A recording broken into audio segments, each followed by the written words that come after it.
The painting has dried quite nicely. It's taken a few days because it's quite cold here.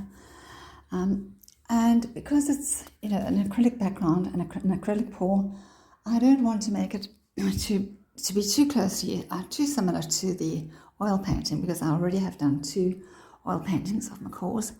And so I want the broad outline to be the macaw, which it is. The colours don't have to be the same. But I do have the same colours, so look, those are the colours that I poured out. So I'll see how much of them I'll use. But first I want to just do the outline, which I'm going to do in light blue. And so I want to preserve as much of the background of the leaves as possible and as much of this colour in the bird, but I don't have to preserve it around the bird. There isn't that much around the bird anyway. But I do need to refine the bird a bit to make it look more like a macaw. And I'm using the same acrylic paint that I poured the painting out with, so some of it may be a bit transparent and may not cover everything underneath, which is fine. That's great, actually. Just adds to the look of, of it all blending into the background. But I may also paint away some of the green that formed the leaves, because I'll leave that till a little bit later, because it doesn't have to just be green everywhere. Some of the leaves retained their shape, and some didn't quite retain their shape, but again, I can see the outline is there. So some of that paint moved, some of it didn't. And I'm not sure that painting upright is going to work here, because this painting is quite wet, but it seems to be. So it's not running. So I'll just carry on.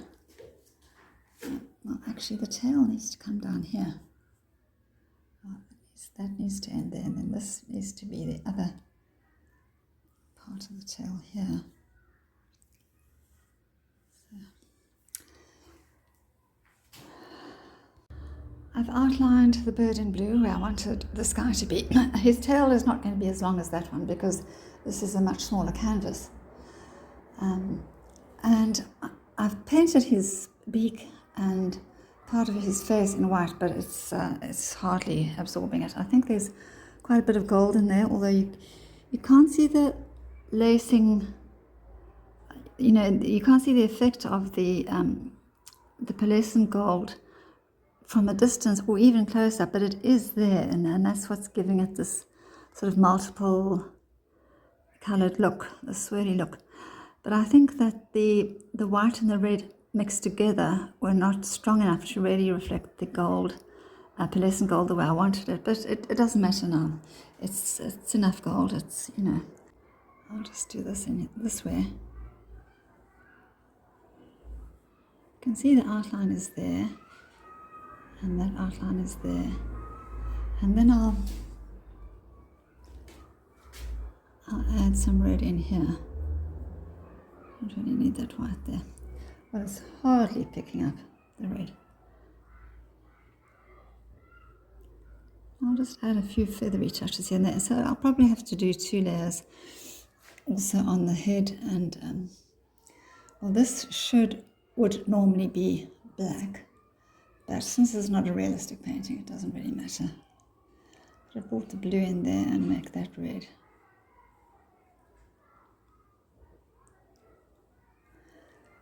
And I'll leave the rest just as it is. It's pretty enough. And then I'll add some more red down in the tail. It's not showing up at all. Well, I could mix the red and the brown, the red and the green and the gold together. I think that's what I'll do. The red and green together didn't make much of a brownish mix, just so I added some yellow ochre. That made it a little bit better, but not much, so you can see.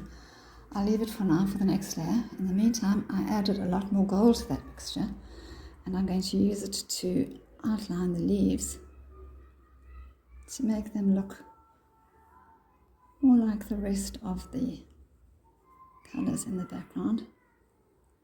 Oh, I went over those little soles. I wanted to keep those. So you never know how these paints are going to react, because they have this mixture of water and a pouring medium. And normally acrylic paints dry, when they dry, they're darker than when you mix them, so they may still be a lot darker once it's dry, which is hard to envisage always when you're working with it and it seems so opaque. So I'm just looking at that now. Does it look like a leaf? It does. And here, this leaf has a lot of white in it, so perhaps I'll add a little of the green mixture to it, just to add a little touch of gold on that side.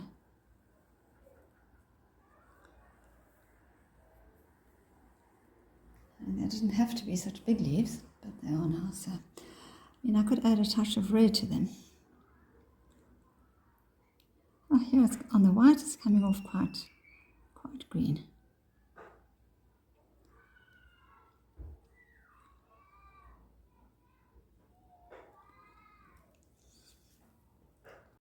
So even with that green outline, the leaves are not really showing up against the rest of the background. So I've decided, well, I've painted around them in gold, and even that isn't really showing up. Maybe it will once it's dry.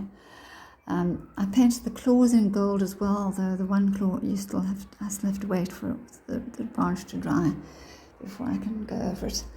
But I'm going to add a lot more blue now, I think, around the leaves, so that will show up the leaves a bit better. And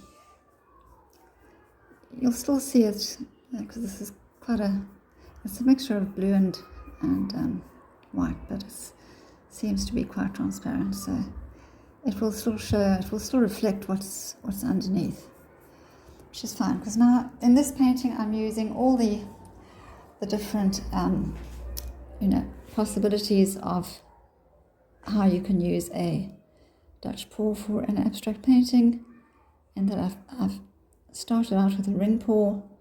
I then did a swipe over the ring pour.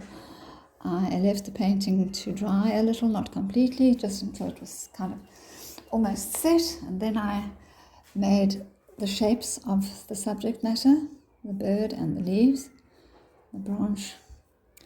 Then I left that to dry, which took about 3 days, and now I'm kind of glazing over it with thin layers of different colours to make it pop out a bit more, to make it look a bit more realistic. Still very abstract, and I'm using a size 11 round brush for no other reason than it's very nice to paint with. It's very soft, and of all the brushes that I've used for my acrylic painting lately, it's the only one that has retained its softness. The others have been soaking in water and they're still as hard as nails, so I guess it's probably the medium that makes them so hard. I don't know. So I think that's going to look a bit better, a lot better. I think that looks a whole lot better now that I've painted away a lot of the green background and just left the leaves, and now you can see the gold outline of the leaves. Now I'm going to add some feathers to the macaw, and I'm going to put a bit of yellow over here. It's probably not going to show up now. I'll need a second layer, or maybe I just need to leave it to dry. So the first layer I'll just do flat like that, and then I also have the other red, which it's more like a magenta red, and I'm going to sort of outline this bit here, and so this is going to be blue over here. It's going to be different to that one, so I'm going to put the blue in there.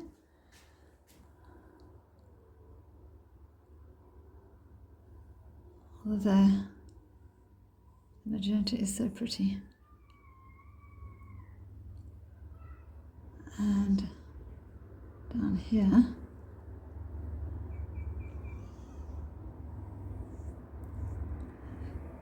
so So I added some blue there, just light little feathery marks over the magenta. I didn't want to cover the magenta. And the yellow, I'm going to make it a little bit bigger. I'm not going to put green in because I think there's enough green in the painting.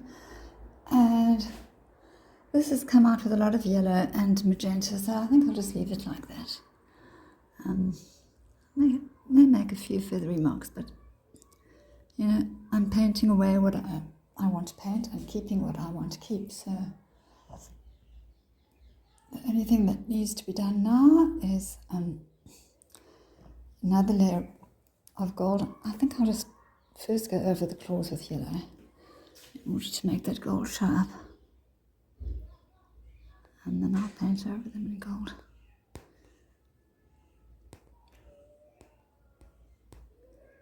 And then I need to just add some more blue around the face. And somehow I need to make his pupil look visible. It's got a bit of gold in there now, but not showing up clearly. Well, I added another layer of white around the beak, and I added a touch of the Prussian blue, which I used, into the eye for the pupil. And now I'm going to just outline the beak with it as well. I think that paint is still wet, but it will just make it a little bit more refined. And then I'm going to add some of it into this little space here, because that should actually be like that. And the black and the blue and red together will make a nice sort of purplish colour there, which will just distinguish that a little bit from the rest of the face. So I think that looks nice. And now just the claws. I realised something was missing, and it was something for the macaw to look at, so I added in a nice juicy mango over there, although I think I should have actually had it higher up, but anyway, it's okay. And so now I think the painting is complete. I have also changed the shape of the tail there a bit, and yeah, everything else I'm happy with. I added some talons in the Prussian blue and just added more fur to the legs and more feathers, and I don't know why I call it fur, but it's feathers. And I think he looks quite sweet now. So I've managed to preserve most of the colour that was in the bird, and all the colour in the leaves is what was there, other than the gold, which I put through the centre, where I had made markings. These I didn't have markings in the centre. So these are all the colours exactly as they were, and these are as they were. Just here I added that little bit of green. So that's how you paint away and preserve what you like, and paint away what you don't like, or what you think just will enhance the painting if you change it a little bit. So I'll see how it looks in the morning, if I need to make any more changes, but for now I'm very happy with it. And well, I really didn't like this blue on the wing, so I did another layer of blue, and I've left that to dry. And now I've got the light blue, and I'm going to go over that with some light blue highlights. I think that will look prettier. The second and third layer of blue made a difference, but I'm still going to add a few little touches of white highlights on the feathers,